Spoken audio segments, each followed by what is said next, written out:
Dios le bendiga, bienvenidos a un episodio más de Pregúntale al Pastor.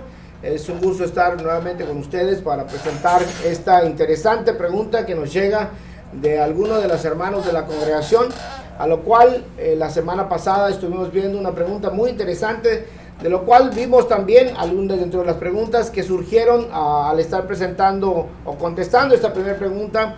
Se hicieron algunas otras preguntas y no se anotaron las preguntas, y yo le voy a pedir a usted que si usted tiene una pregunta y la anote al final de la sesión, al final del episodio, usted nos puede entregar su pregunta y vamos a ver si podemos integrarla como una pregunta más de Pregúntale al Pastor.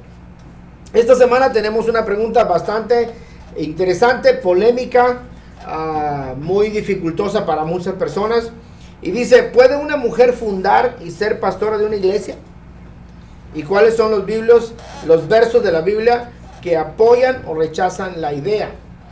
Pero antes de comenzar, le voy a pedir que incline su rostro ahí donde está y vamos a hacer una oración, porque lo que vamos a escuchar, a revisar hoy, todo emana de la palabra del Señor. Señor, te agradecemos esta tarde por tu amor, por tu paz, por tu bendición. Gracias por la oportunidad que nos das de estar aquí para poder aprender de ti en este episodio, en el cual la pregunta interesante que llega es: Señor, tenemos que preguntarte a ti cuál es el concepto tuyo al respecto. Te suplico que nos bendigas en el nombre tuyo, Jesús. Amén y amén. Nuevamente, bienvenidos. La pregunta dice lo siguiente: ¿puede una mujer fundar y ser pastora de una iglesia? ¿Y cuáles versos de la Biblia apoyan o rechazan la idea?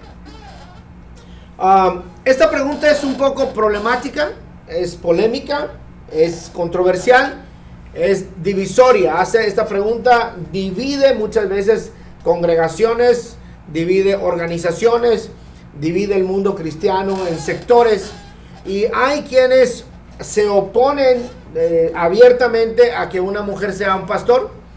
Hay quienes nunca, lo han dicho en el pasado, nunca aceptarían a una mujer como un pastor. Y hay escritores famosos que están en contra de que una mujer sea un pastor de una iglesia. Podríamos mencionar algunos, pero no viene al caso. No intentamos dentro de este episodio entrar en ninguna polémica o en ninguna discusión en referencia a nadie. Lo que intentamos es observar el texto bíblico desde la perspectiva en la cual está escrito, entendiendo que cada texto bíblico tiene su propia naturaleza, y entendiendo también que la palabra del Señor es la que marca el rumbo de nuestro pensamiento. No es lo que usted o yo pensemos, es lo que Dios ha dicho que es. Nuestro pensamiento no vale en realidad, no tiene una posición que puede discutir con la palabra de Dios. Nuestro pensamiento necesita adoptar la palabra de Dios y ser formado para poder nosotros tener un criterio correcto. Hay que entender varias cosas. El inicio de la iglesia ocurre a partir de la ascensión de Jesucristo. La iglesia de Jesucristo arranca bajo varios contextos muy interesantes. El primer contexto que necesitamos entender es que la iglesia de Jesucristo da sus inicios dentro de un pueblo judío con una rutina o con una cultura de patriarcas.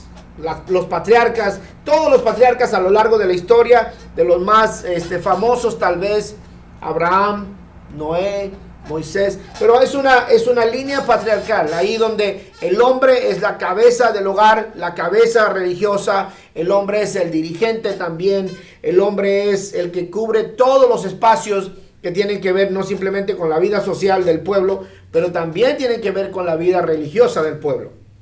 Entonces, tenemos que entender desde dónde arranca ahora sí la iglesia y hacia dónde se dirige la iglesia. Cuando nosotros vemos, tenemos que hacer una separación de dos cosas. Tenemos que separar el pueblo judío de la iglesia. El pueblo judío es regido por un sacerdocio de hombres, de lo cual ese sacerdocio es heredado de padre a hijo, e hijo, e hijo, y ahí sucesivamente es una situación en la cual el sacerdocio es heredado a partir de la tribu de Leví.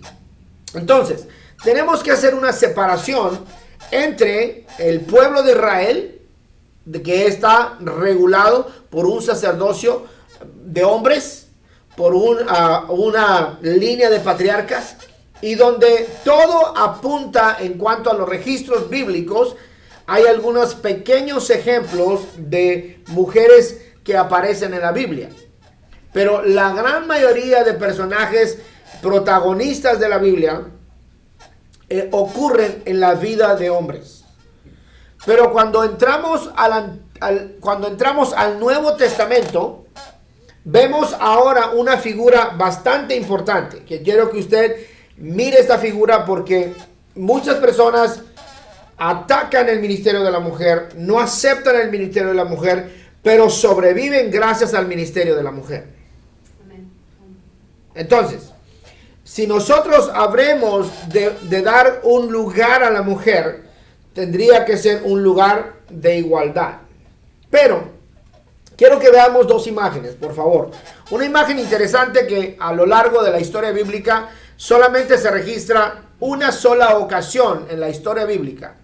No vuelve a repetirse. No existe un antecedente donde anteriormente se le haya dado a una mujer tal protagonismo, ni tampoco a una mujer tal importancia. En el Antiguo Testamento no existe ese factor. El factor que existe en el Antiguo Testamento es el hombre regula tanto la vida social como la vida religiosa. Pero ¿qué ocurre a partir de Jesucristo? A partir de Jesucristo vamos a notar un cambio bastante interesante en lo que es, ahora sí, el ejercicio de la iglesia. Lo que estamos ahora conociendo como iglesia, quiero que entienda otra parte interesante en este sentido. El pueblo de Israel es el pueblo escogido por Dios. Un pueblo separado de todos los pueblos. La iglesia viene de todos los pueblos para conformar un pueblo. Entonces, en el Antiguo Testamento vimos esa línea de mando, línea donde eran patriarcas, donde el sacerdote, toda la vida social, religiosa del pueblo israelita estaba regulada por hombres. ¿Qué ocurre en el Nuevo Testamento? En el Nuevo Testamento hay apóstoles, y son los que acompañan a Jesucristo en todos los 3 años y medio de su trabajo ministerial. Pero cuando vemos en el Nuevo Testamento aparece un personaje, que este personaje se llama María. Y María ocupa un lugar bastante importante dentro de la vida del Nuevo Testamento. Lo cual, si nosotros entendemos un poquito qué ocurre en el Nuevo Testamento, tenemos que decirlo de esta forma. El pueblo de Israel, el pueblo escogido por Dios, donde nadie puede entrar a ser israelita. Hay muchas personas que quieren ser israelitas y adoptan las costumbres israelitas, pero nunca serán israelitas. Jamás. Pueden usar la vestimenta, pueden seguir las rutinas, pero nunca pueden ser israelitas. No se puede entrar a ese vínculo, naces israelita o no eres israelita, no eres judío. ¿Ok? En la iglesia de Cristo no hay exclusividad. Todos entran a la iglesia de Jesucristo. Por lo tanto, en la iglesia de Jesucristo es una pluralidad que no se ve en el Antiguo Testamento, porque en el Antiguo Testamento eres israelita o no lo eres. En el Nuevo Testamento eres iglesia a partir, no importa si eres mexicano, hondureño, chino, japonés, lo que sea. Siempre y cuando aceptes a Cristo, entonces eres parte de la iglesia. Bien, entonces, ¿qué ocurre? La iglesia comienza a partir de la ascensión de Jesucristo. Jesucristo se va, ¿ok? Jesucristo se va para entonces regresar al Padre. Y entonces ahí es donde comienza justamente el inicio de la iglesia. Y quiero que nosotros veamos varios aspectos importantes que tienen que ver con la iglesia. Pero más que cualquier otra cosa, hay que revisar cuáles fueron las formas en las que Jesucristo trató a la mujer en su ministerio. para entender cuál es la referencia que Él personalmente dejó como ejemplo para nosotros. Entendamos que Jesucristo no escribió ningún pasaje de la Biblia, pero todo lo que sabemos de Él fue a razón de aquellos que anduvieron con Él como testigos de sus hechos.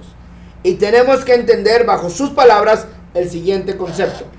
Quiero que veamos el primer concepto que aparece en la Biblia con referencia a la mujer. Juan capítulo 13, verso 13. Dice Juan capítulo 13, verso 13, dice: vosotros me llamáis maestro y Señor, y decís bien porque lo soy. Pues si soy el maestro, el Señor y el maestro, he lavado vuestros pies, vosotros también debéis lavaros los pies los unos a los otros. Y el verso 15, que es exactamente donde vamos a centrar esta imagen de si la mujer es recibida como parte para administrar o para ser pastor o no pastor de la iglesia. El primer concepto, quiero que usted revise, entienda este primer concepto.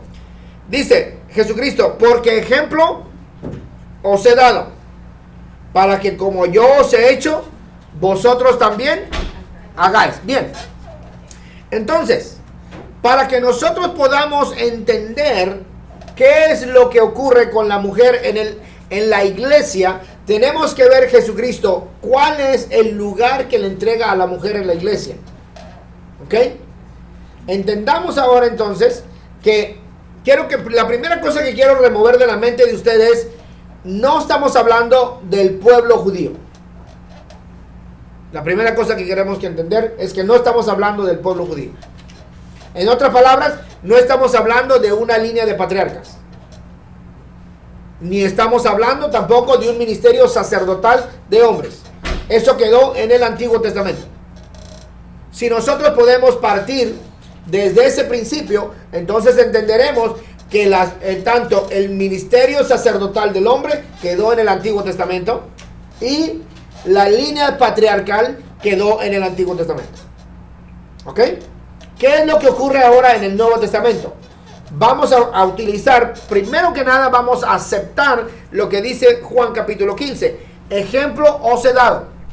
Entonces, ¿de qué manera trata Jesucristo a la mujer? La Biblia hace una declaración de igualdad. La Biblia hace una declaración de igualdad. Cuando nosotros revisamos el Génesis, lamentablemente muchas personas, muchos predicadores, muchos maestros, muchos eruditos, hasta hoy culpan a la mujer de los males del planeta. Creo que debíamos haber dejado eso a un lado y concentrarnos en los males que nosotros hemos causado. Entonces, ¿qué es lo que dice la Biblia? La Biblia hace una declaración de igualdad. Si nosotros entendemos esta declaración de igualdad, entonces podremos entender el sentido de lo que el verso bíblico nos aclara. Y también tendremos que aceptar el hecho de que Dios, a través de la historia, ha utilizado diferentes maneras para comunicarse con el hombre, para formar su nación y para alertar a la raza humana. Razón por la cual no podemos dejar de aceptar el hecho de que Dios ha llamado a hombres y a mujeres al servicio. Ha llamado a hombres y mujeres al servicio. Gálatas capítulo 3, verso 25 hace una aclaración interesante. Y tenemos que observar los textos bíblicos porque son nuestra guía, son nuestra ruta. Son los que nos enseñan a nosotros dónde estamos y hacia dónde vamos. Gálatas capítulo 3, verso 25. Observe cómo arranca el verso 25. Pero venida la fe. ¿Qué significa eso? Llegado entonces Jesucristo, vino ahora después la salvación. Antes no se hablaba de fe. ¿Ok? Ahora a partir de Jesucristo es por fe y por creencia. Es por fe. Sigo a Cristo por fe. Antes eras judío, estabas considerado dentro de los salvados, dentro del pueblo de Dios. Ahora Si eres judío, todavía puedes estar perdido. ¿Okay? ¿Qué dice? Pero venida la fe, fíjese bien lo que quiero que usted entienda. Vamos a ir párrafo por párrafo, lo que dice el verso. Ya no estamos bajo ayo. Quiere decir, bajo aquel custodio, el custodio que era la fe. Pues todos sois hijos de Dios por la fe en Cristo Jesús. Verso 27. Porque todos los que habéis sido bautizados en Cristo, de Cristo estáis revestidos. ¿Quién han sido bautizados en Cristo? ¿Hombres nada más o hombres y mujeres? ¿Por qué si nosotros hablamos de iglesia y si hablamos de ministerio, podríamos separar la palabra ministerio de la palabra iglesia? No puede haber iglesia sin ministerios, porque los ministerios son para servir a la iglesia. Y a través de los ministerios, de la predicación, a través, dice la palabra de Dios, a través de la locura de la predicación, le plació a Dios salvar al hombre a través de la locura de la predicación. Pero ¿qué es lo que dice aquí? Todos son hijos de Jesucristo, porque todos los que habéis sido bautizados en Cristo, estáis en Cristo revestidos. Ahora, todos sois hijos, hombres y qué, y mujeres. Pero ¿qué dice el verso 28? El verso 28 hace una aclaración muy interesante. Y es importante entender la Biblia en su propio contexto. Dice, ya no hay judío, ni qué, ni griego. Eso es lo que ocurre en el Nuevo Testamento. Eso es lo que ocurre en la iglesia. En la iglesia de Cristo, todos somos iglesia de Cristo, no importa la providencia, de dónde vienen. Eso no importa. Ahora, dice el verso 28, ya no hay judío ni griego. Ahora dice el siguiente renglón, no hay esclavo ni libre. ¿Ok? Y aquí es donde vamos a tocar un pequeño callo en muchas personas. No hay varón ni mujer. ¿Qué dice el texto? No hay varón. Si no hay varón ni mujer, entonces ¿cuál es el sentido del texto? Un sentido de igualdad. Si no hay hombre ni mujer, ¿qué es entonces? Igualdad. Entonces la pregunta es, si para Dios no hay judío ni griego, porque su iglesia se conforma de los lavados con Cristo, no de la nacionalidad. Si la iglesia se conforma no de hombre y de mujer, sino del bautismo en Jesucristo, que te vino a ser hijo, en lo cual para Dios no hay ni hombre ni mujer. Podremos entonces hacer una separación del llamado ministerial basado en nuestra forma sexual de hombre y de mujer, cuando que el verso aclara que no hay hombre ni mujer, ni griego, ni judío. Y luego dice, todos vosotros sois, ¿qué? Uno. Todos vosotros sois uno en... Entonces, ¿qué quiere decir entonces? En la fila de los salvados no hay una diferencia de sexo. En la fila de los redimidos no hay una diferencia de sexo. En la fila de los llamados al ministerio no hay una diferencia de sexo, puesto que para Dios no hay hombre ni mujer. ¿Estamos claros en el texto? Porque el texto está más claro que el agua, diría en el clásico dicho, ¿no? ¿Ok? Pero por si acaso quedara una duda, el verso 28 al final hace una aclaración. Porque todos vosotros sois. Ahora, quiero que entendamos este párrafo tan interesante, porque en el Génesis también se utiliza el hecho de ser uno. ¿En dónde se concreta el hecho de ser uno? En el Génesis. ¿En dónde se concreta el hecho de ser uno? En el Génesis. En el matrimonio.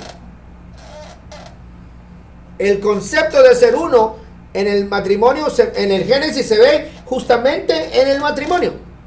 Pero si vamos hacia atrás, dice Jesucristo, el Padre y yo somos. ¿Qué concepto es ese? Es el concepto de unidad.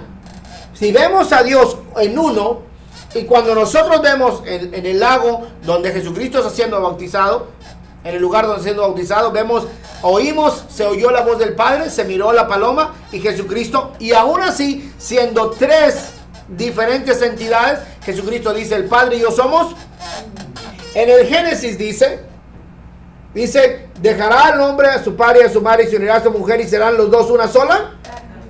Ahora, si es posible entender el concepto de unidad que viene no desde el Génesis, sino desde antes del Génesis, todo el concepto de unidad de Dios comienza en Él mismo, porque Él dice, Jesucristo dice, el Padre y yo somos uno. Génesis dice, dejará a su mujer y serán una sola carne. Y ahora, hablando Gálatas, reduce el espacio y quita la diversidad de hombre y mujer y dice que son uno.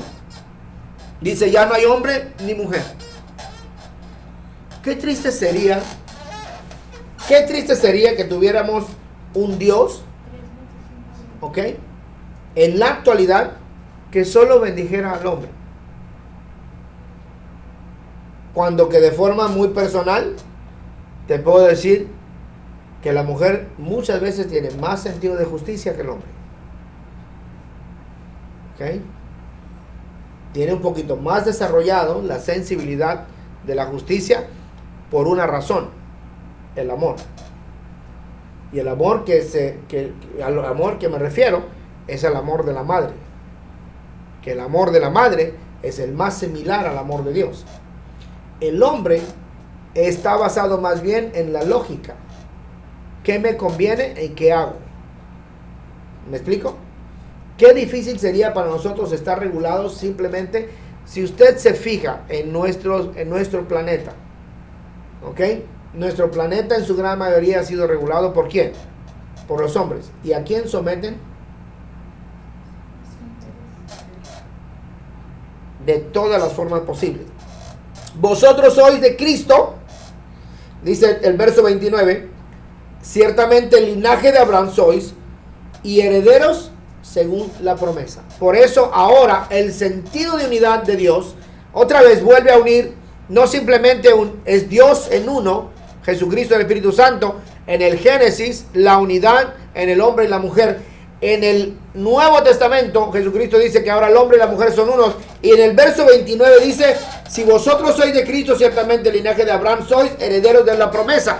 Ahora juntó aquellos que serán judíos, pueblo de Dios, y la iglesia para hacer de los dos un solo pueblo. ¿Qué estamos hablando? El sentido de unidad de Dios. Entonces, ¿puede una mujer fundar y ser pastora de una iglesia? ¿Podríamos nosotros separar y decir mujeres a la izquierda, hombres a la derecha? Mujeres no van a ser bautizadas con el Espíritu Santo, hombres sí. Mujeres, ustedes no pueden oficiar la Santa Cena porque son mujeres, hombres sí. Mujeres, ustedes no pueden casar porque son mujeres, hombres sí. Mujeres no pueden predicar, cállense y siéntense. ¿A quién le gustaría un Dios así? Es más, ¿a cuánto les gusta una casa así? Sin mujer no avanza para ninguna parte. Ni la panza avanza. Seguimos siendo hombres y mujeres en la tierra, para propósito del plan maestro de Dios de seguir poblando el planeta, con aquellos que al aceptar a Jesucristo poblarán el cielo. Pero dejamos de ser hombre y mujer para los propósitos espirituales.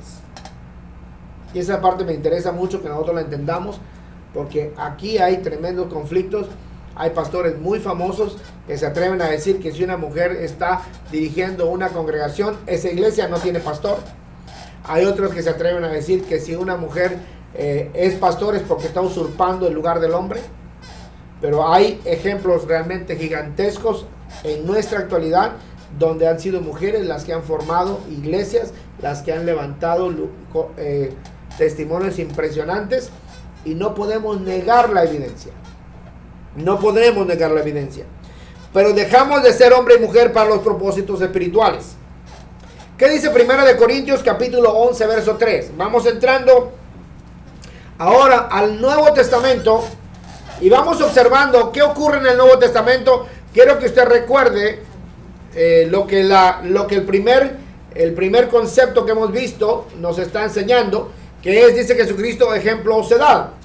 Ahora, cuando vamos a revisar 1 de Corintios capítulo 11, verso 3, quiero que veamos aquí lo que está ocurriendo en este verso. 1 de Corintios 11, 3 dice: pero quiero que sepáis que Cristo es la cabeza de todo varón, y el varón es la cabeza de la mujer, y Dios la cabeza de Cristo. Pero todo varón que ora o profetiza con la cabeza cubierta, afrenta su cabeza. Pero toda mujer que ora o profetiza, ¿qué dijo ahí? ¿Que ora y qué? Profetiza. Y en el verso anterior, ¿qué dice? En el mismo verso, en el 4, ¿qué dice? Vamos a leer el verso 4, arrancar el verso 4, ¿cómo dice? Ok, veamos dos actividades. ¿Qué está haciendo el varón en esas dos actividades? Ok, veamos qué está haciendo la mujer.